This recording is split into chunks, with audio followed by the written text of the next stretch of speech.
Scary telling.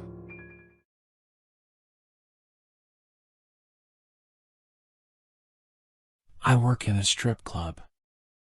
And I hate to admit it, but I hear more screams than moans. It's not the job I dreamed of having, but I needed the money. I usually work the night shift, and that's when things get weird. One night, I was cleaning up after closing when I heard someone whisper my name. I turned around, but there was no one there. I shrugged it off, thinking it was just my imagination. But then things started to get really strange. The lights would flicker, and I would hear strange noises coming from the empty dressing rooms. Sometimes, I swear I saw someone in the corner of my eye, but when I turned around, there was no one there. I tried to brush it off, but it was hard when the strange occurrences started happening every night. One night, I was counting the money in the back room when I heard someone breathing heavily behind me. I turned around, but there was no one there. I felt a chill run down my spine. I started to get paranoid. I would constantly look over my shoulder, expecting to see something there. I even started bringing a flashlight to work, just in case the lights went out. But things only got worse. One night, I was in the bathroom washing my face when I heard someone knocking on the door. I called out, but there was no response. The knocking continued, getting louder and more frantic. I opened the door, but there was no one there. I was starting to lose my mind. I didn't want to work anymore, but I needed the money. I decided to talk to the other employees to see if they had experienced anything strange. To my surprise, they had. One of the dancers told me that she had seen a figure in the dressing room. She described it as a shadowy figure with red eyes. Another employee told me that they had heard strange noises coming from the back room at night. We decided to investigate. We stayed after closing and searched the entire club, but we didn't find anything. We were about to give up when we heard a door creaking open. We followed the sound and found a door that we had never seen before. We opened it, and it led to a dark, musty room. We could hear something moving in the darkness. We cautiously stepped inside and shone our flashlights around the room. That's when we saw it. There was a figure in the corner of the room, huddled up in a ball. It was breathing heavily, and we could hear it whispering to itself. We approached it slowly, trying not to startle it. As we got closer, we could see that it was a woman. She was covered in dirt and grime, and her clothes were torn. She looked up at us with empty, soulless eyes. We could see that she had been there for a long time. We called the police, and they took her away. They told us that she had been missing for years, and they had given up on finding her. They said that she had been held captive in that room, and that she had been driven insane. After that night, the strange occurrences stopped. But the memory of that woman still haunts me. I don't know who did that to her, but I hope they're rotting in hell. And I quit my job at the strip club, never wanting to set foot in there again.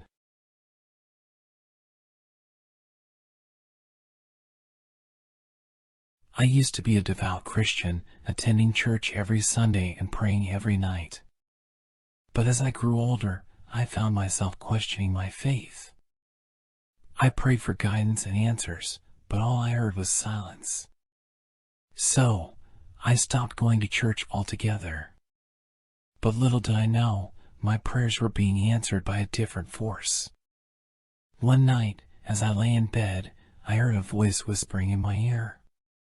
At first, I thought it was just my imagination, but the voice was clear and persistent. It spoke of things that made my blood run cold, and I tried to ignore it, but the voice kept coming back every night without fail. The voice spoke of power and temptation, promising me everything I ever wanted, if only I listened to its words. It spoke of things that I knew were wrong, but a part of me was drawn to its promises. It was like a devil on my shoulder, urging me to give in to my darkest desires. At first, I tried to resist it, but as the days passed, the voice grew stronger and more alluring.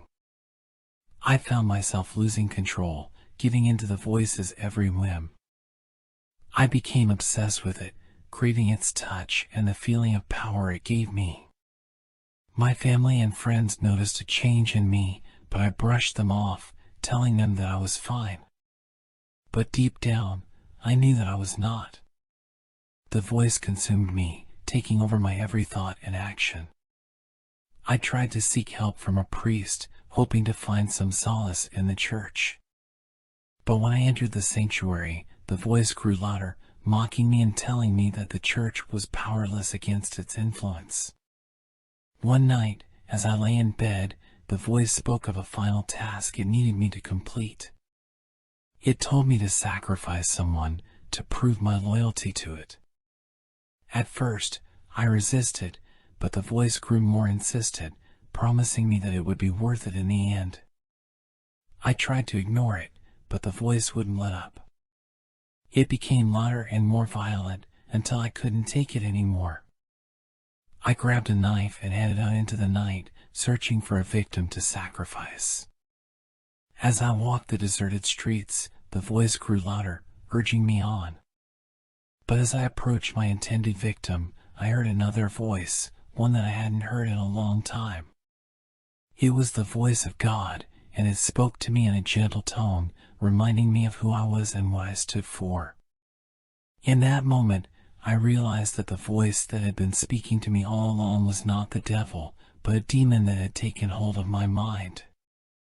I dropped the knife and ran back home, praying for forgiveness and begging for help. From that day on, I sought redemption and tried to make amends for my actions. I started attending church again, praying for guidance and forgiveness. And slowly but surely, the demon's voice grew fainter until it was just a whisper in the back of my mind. But sometimes, when I'm alone at night, I can still hear it, tempting me with its promises and urging me to give in to my darkest desires. And I know that I can never let my guard down, for the demon is always waiting for its chance to take hold once more.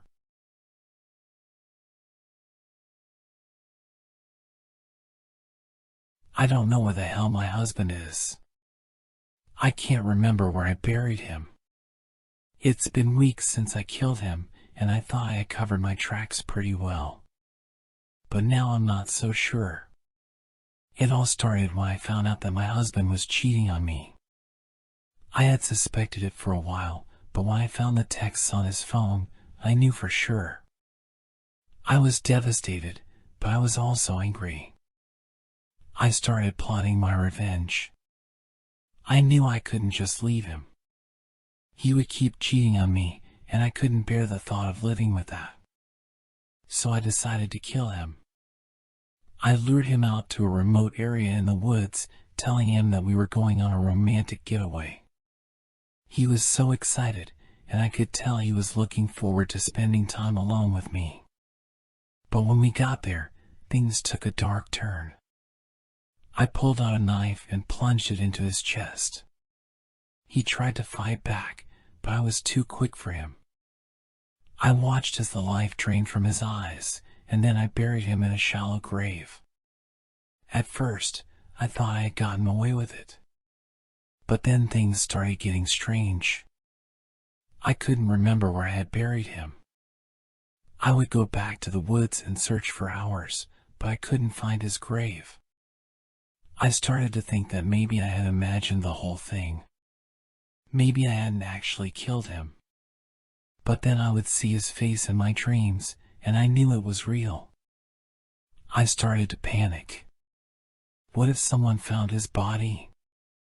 What if the police started investigating? I couldn't handle the thought of getting caught. Then one day, I received a package in the mail.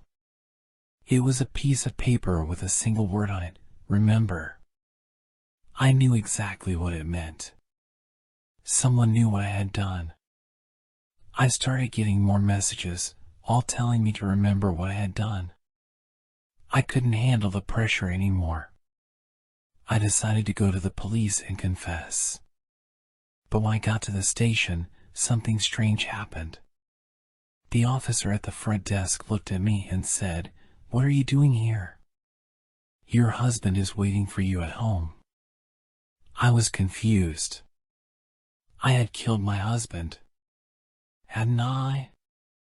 But then I realized that I couldn't remember anything after the night in the woods. Had it all been a hallucination? I rushed home, and there he was, sitting on the couch, watching TV. He looked up at me and smiled, like nothing had ever happened. I tried to tell him what I had done, but he just laughed and said I was being silly. He didn't even remember the fight we had had. I was starting to think that I had gone insane. But then I got another message, this one telling me exactly where my husband's body was buried. I went back to the woods, and there it was, the shallow grave with my husband's body in it. I had buried him, but now it seemed like he was alive. I don't know what's going on anymore. I don't know if I'm crazy or if my husband is a ghost. All I know is that I can't forget what I did. And now, I don't know if I'll ever be able to bury my husband's memory for good.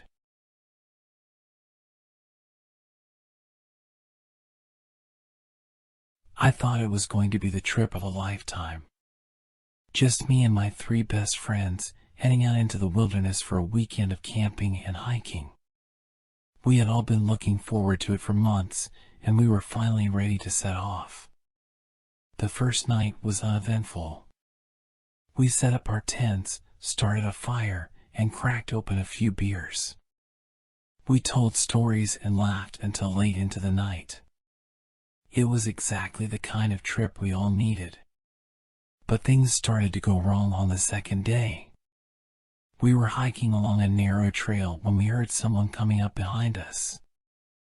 At first, we assumed it was another camper, but as the footsteps grew closer, we realized something was wrong. They were too heavy, too deliberate. We turned around to see a man we didn't recognize. He was older, with a wild look in his eyes. We tried to greet him, but he just stared at us in silence. I felt a chill run down my spine, but I tried to play it cool. It wasn't until we got back to our campsite that we realized something was missing. One of my friends, Jake, was nowhere to be found. We searched the woods for hours, but there was no sign of him. We were all starting to panic when we heard a scream from the direction of the river. We ran to the bank and saw something that still haunts me to this day. Jake was lying on the ground, his throat slit from ear to ear. There was blood everywhere, and he was already dead. We knew we had to call the police, but we also knew we were in a remote area with no cell service. We decided to split up and see if we could find help.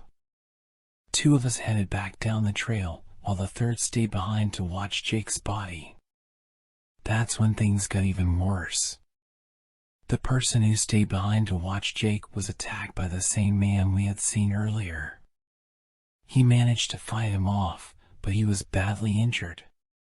He told us that the man had come back for Jake's body, but when he realized we were still there, he had turned on us. We were terrified and didn't know what to do. We had no way to call for help, and we were stranded in the middle of nowhere with a murderer on the loose. We decided to make a run for it, hoping we could find help before it was too late. But by the time we made it back to civilization, we were nothing but a murderer, a witness, and a dead body. The man who had attacked us had caught up to us, and in the chaos of the struggle, one of us had accidentally killed him. We were all covered in blood, and we knew we were going to be in big trouble. We turned ourselves into the authorities, but they didn't believe our story. They thought we were the ones who had killed Jake, and that we had made up the story about the other man. We were convicted of murder and sent to prison, where we spent the rest of our lives haunted by the memories of that fateful camping trip. Looking back, I still can't believe how quickly things went wrong. One minute we were carefree and happy, and the next we were in the middle of a nightmare. I still have nightmares about that trip, and I know I always will.